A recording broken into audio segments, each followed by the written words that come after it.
대법원이 오늘 오후 2시 일제시대에 강제징용됐던 노동자들이 일본 기업을 상대로 낸 손해배상 청구 소송의 재상고심을 선고합니다.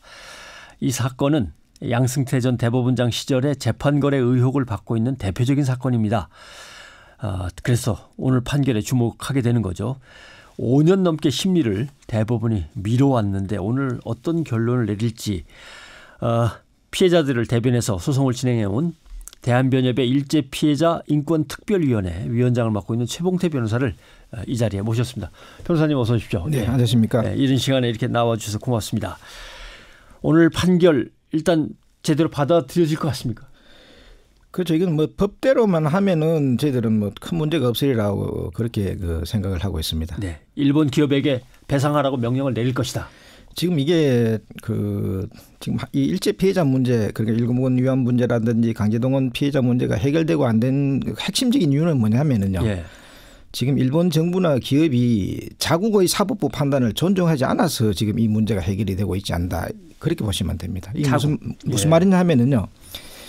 지금 일본군 위안부 문제 같은 경우에는 이 98년도 4월 달에 그 시모노세키 그 지부에서 어떤 판단을 했냐면은 이 고노 다마가 나오고 난 이후에 3년 안에 법을 만들어서 피해자에게 사죄하고 배상을 해서 이 문제가 끝냈으면 한다고 그렇게 판단을 했는 것이거든요. 그러니까 일본 위안부 문제가 지금 해결이 한일간에 안 되고 있습니다만은 자국에서 그렇게 사법부에서 이렇게 해결 방안을 이야기를 했으면은 행정부가 그걸 존중해 주면 되는 것이거든요. 강제동원 문제도 마찬가지입니다. 답은 다 나와 있습니다.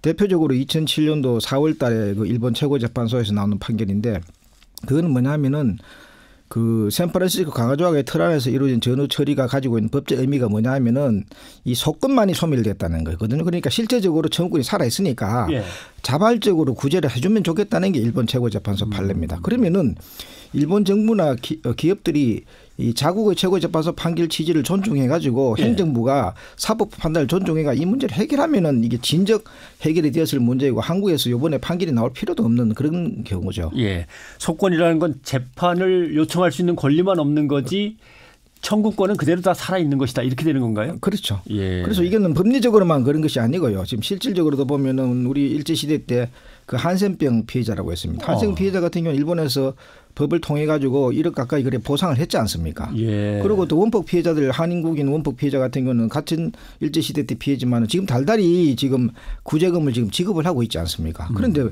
뭐 65년 한일협정이 가지고 끝났다. 이거는 법리적으로도 안 맞고 실질적으로도 안 맞습니다. 네, 알겠습니다. 전범 기업들이 한국 법원이 손해배상 판결에 불복해서 뭐 항소한다거나 상소로 맞서고 있는 사안은 지금 이 건만이 아니고 여러 건 있는 거죠.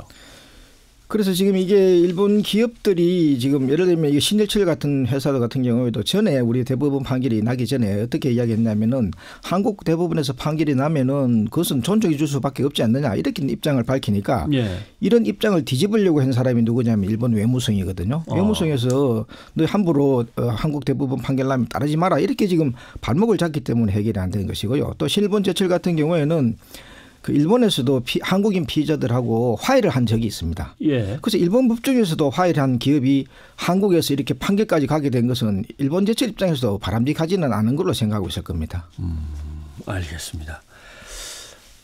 그 긴 세월 동안 고령의 피해자들께서 뭐 일제에 강제징용됐던 분들이니까 나이가 다 90은 되셨을 거고요.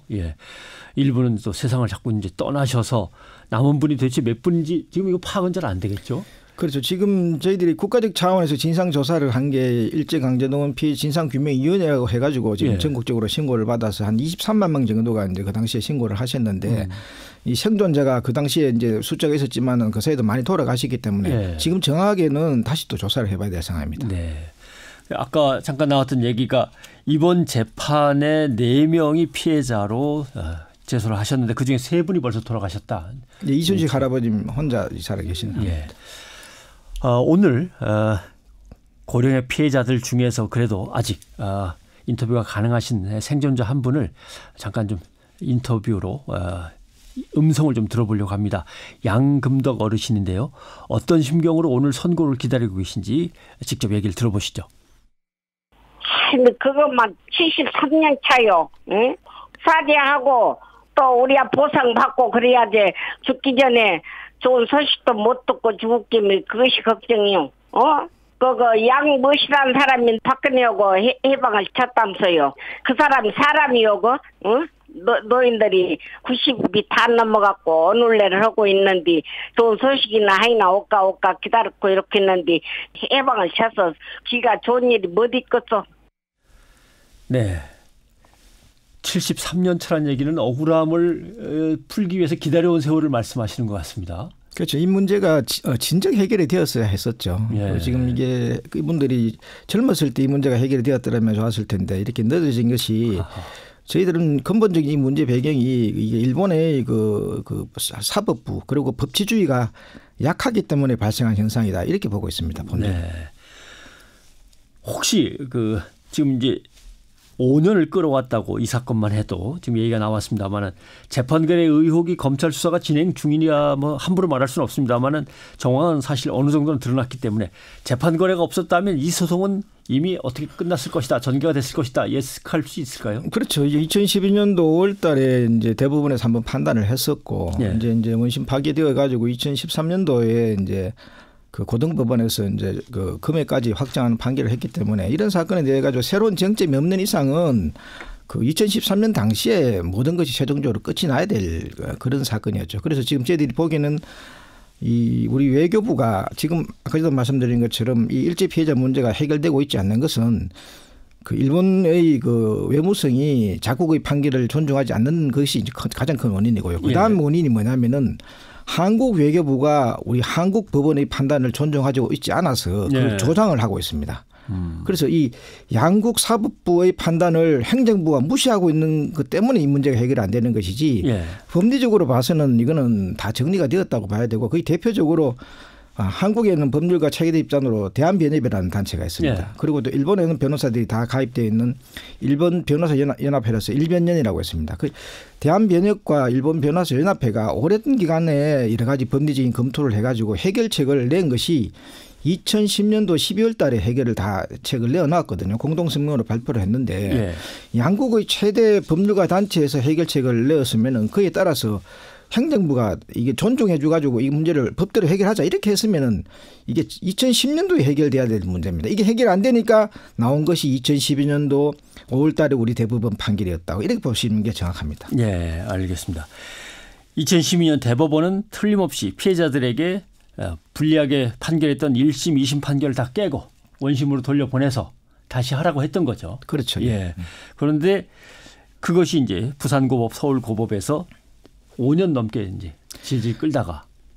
그래서 지금 이게 원인이 저는 이제 외교부가 가장 큰 문제라고 생각을 하거든요. 왜 그러냐면은 일본 외무성이 자국의 그 사법부 판단을 존중하지 않아서 일본군 위안부 문제라든지 강제동원 피해자 문제가 해결되가 안 된 것을 알고 있으면은 우리 외교부가 적극적으로 일본 외무성 담당자를 만나서 너희들 왜 너희 나라 판단을 존중해 주지 않아서 피해자 문제가 해결되고 있지 않지 않느냐. 빨리 좀 존중을 해라. 그게 상권분립인 나라 법치주의 국가가 아니냐. 이렇게 설득을 했어야 되는데 우리 외교부가 오히려 지금 일본 외무성의 이런 사법부 무시 작태를 갖다가 방조를 하고 있는 그런 상황이거든요. 그래서 예를 들면은 우리 외교부도 법을 안 지키고 있는 것이 2011년도 8월 30일 헌법재판소에서 일본군 위안부 문제라든지 원폭 피해자에 대해 가지고 일본 정부하고의 해석상의 다툼이 있으니까 이게 지금 자기를 의무를 다해 가지고 해결하라고 이야기를 했고 그게 안 하는 것이 헌법 위반이다 이렇게 판단을 했거든요.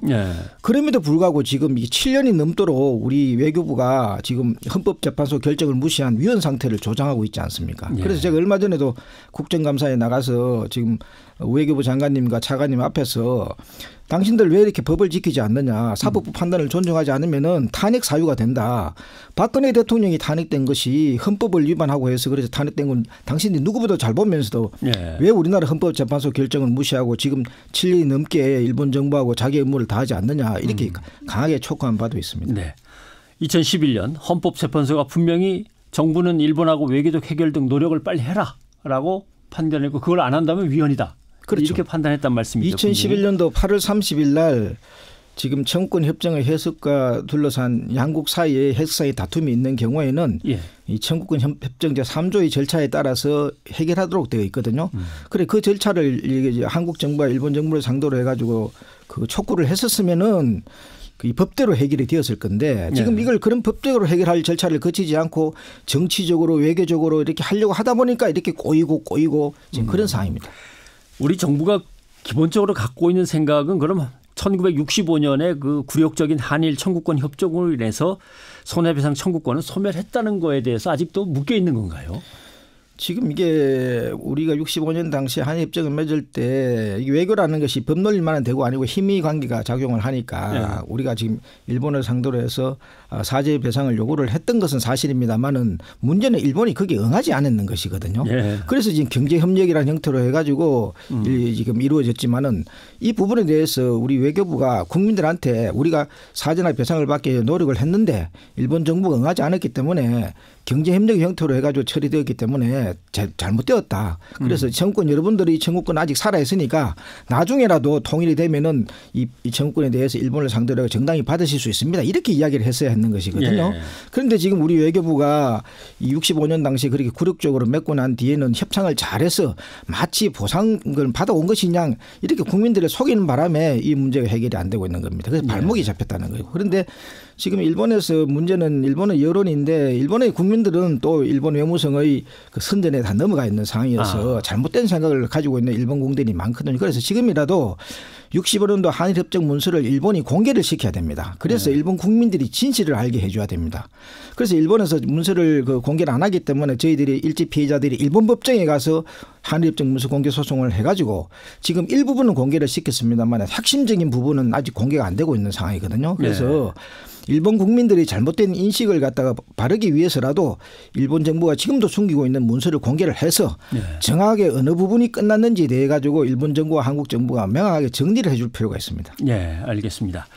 그러니까 1965년의 한일 청구권 협정에 의한 손해배상 청구 문제는 이거는 강제로 끌려가서 엄청난 개인적인 피해를 당한 사람들의 문제인데 경제협력 자금은 경제협력 자금이지 이건 손해배상이 아니다라고 하는 건 분명하다 말씀하시고. 그렇죠. 지금 민주주의 국가에서 사유재산이 보장되어 있는데 개인이 동의를 하지 않는데 어떻게 그 권리를 함부로 소멸시킵니까? 그건 말이 되지 않는 것이거든요. 그리고 이거는 법원에서도 판단을 다 그렇게 했는 것이거든요. 지금 우리나라 법원만 그렇게 판단하고 있고 일본이 다르게 판단하게 되면 이게 참 갈등의 요지가 있습니다만은 일본에서도 개인적 청구권은 살아있으니까 자발적으로 구제하라는 것과 강제하는 정도의 차이밖에 없는 거기 때문에 이 부분에 대해 가지고 행정부가 그에 따라 가지고 해결책을 찾으면 됩니다.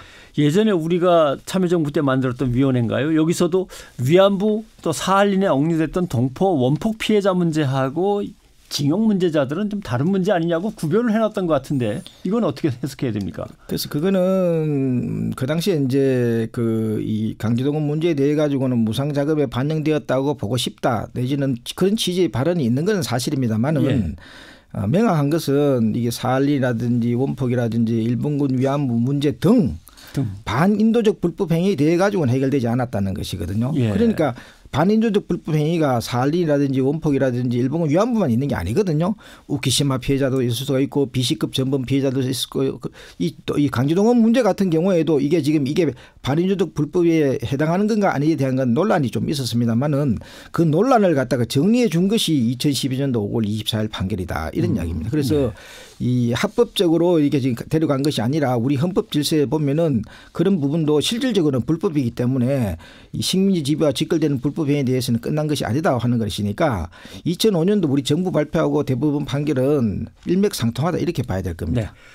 오늘 대법원 이제 확정 선고가 내려진다면 그것이 어느 정도 강제력을 갖습니다. 일본 기업에 대해서. 지금은 뭐 한국 내 자산에 대해서는 강제 집행을 하죠. 그런데 지금 신일본 대책 같은 경우에는 지금 2013년도 7월 달에 판결이 날 때 가집행이 붙어 있었거든요. 그러니까 판결이 확정되지 않아도 우리가 가집행을 할 수 있었습니다. 그럼에도 불구하고 저희들이 5년 동안 기다려준 이유는 뭐냐면은 일본 기업들이 체면을 좀 살려줘야 되지 않겠습니까? 그래서 좀 자발적으로 포괄적으로 해결하라고 시간을 준 것인데 그 기간 동안에 우리 외교부가 그런 노력을 하지 않고 거꾸로 노력을 하다가 지금 이번에 발각이 되어서 이런 사태가 벌어진 것이거든요. 네, 알겠습니다. 오늘 일단 대법원의 선고를 기다리고 그 이후에도 뭐 변호사님 하실 일이 상당히 많군요. 지금 제대로 된 법적인 해결책을 찾는 게 근데 아까도 말씀드렸지만 대한변협과 일본 변호사 연합회가 2010년도에 12월 달에 해결책을 내놓았습니다. 그러니까 그 해결책에 따라서 해결하면 됩니다. 네, 알겠습니다. 일제징용 피해자들을 대변해 소송을 진행해온 대한변협의 일제피해자 인권특별위원회를 맡고 있는 최봉태 위원장과 말씀을 나눴습니다. 오늘 고맙습니다. 네, 감사합니다. 감사합니다.